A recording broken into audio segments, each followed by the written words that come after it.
கடலூர் மாவட்டம் வேம்பூரில் நடைபெறவுள்ள தேமுதிக மக்கள் உரிமை மீட்பு மாநாட்டிற்கு பல்வேறு மாவட்டங்களில் இருந்து தொண்டர்கள் மற்றும் நிர்வாகிகள் வர துவங்கியுள்ளனர்.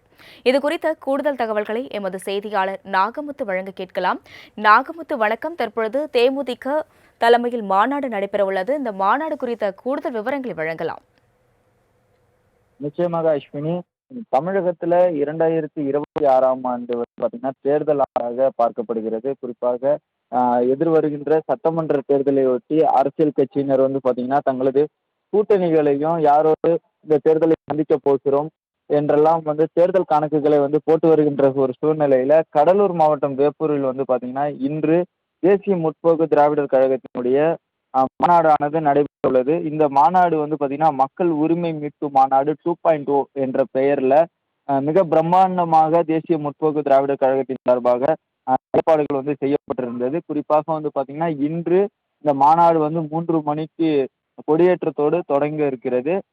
தற்போது இந்த திருப்பூர்ல நடைபெறக்கூடிய அந்த மாநாட்டு திடலுக்கு பல்வேறு மாவட்டங்கள்ல இருந்து பொதுமக்கள் வர தொடங்கி இருக்கின்றனர். குறிப்பாக பாத்தீங்கன்னா இந்த தமிழக வெற்றி கழகத்தினுடைய மாநாட்டு கரூர்ல ஏற்பட்ட பிரச்சனைக்கு அடுத்து எந்த ஒரு மாநாடாக இருந்தாலும் கட்டுப்பாடுகள் விதிக்கப்பட்டு மாநாடானது நடைபெறுகிறது. குறிப்பாக இந்த மாநாட்டிற்கு 34 நிபந்தனைகள் வைக்கப்பட்டிருந்தன. குறிப்பாக கர்ப்பிணி பெண்கள், குழந்தைகள், முதியவர்கள் இந்த கூட்டத்திற்கு கலந்து கொள்ள அனுமதி இல்லை உள்ளிட்ட நிபந்தனைகள் விதிக்கப்பட்டிருக்கிற ஒரு சூழ்நிலையில இந்த மாநாட்டில் தேமுதிக யாரோடு கூட்டணி என்பதை அறிவிக்க உள்ளதாக அக்கட்சியினுடைய பொதுச் செயலாளர் பிரேமலதா விஜயகாந்த் தெரிவித்திருந்தார். இந்த நிலையில இன்று கடலூர் மாவட்டத்திற்கு வருகை தந்த பிரேமலதா விஜயகாந்த் சற்று நேரத்திற்கு முன்னதாக விருதாச்சலத்தில் உள்ள கொளஞ்சப்பர் கோயில சாமி தரிசனம் செய்தார்.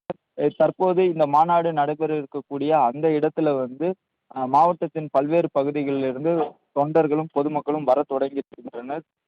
இந்த ஏற்பாடுகள் முழுவீச்சில் செய்யப்பட்டிருக்கிறது. சுமார் 3 மணிக்கு தொடங்கி 6 மணி வரை இந்த கலை நிகழ்ச்சிகள் நடைபெறுகின்றன. அதனைத் தொடர்ந்து பாத்தீங்கன்னா பிரேமலதா விஜயகாந்த் மக்களிடையே உரையாற்ற உள்ளார். அஸ்வினி.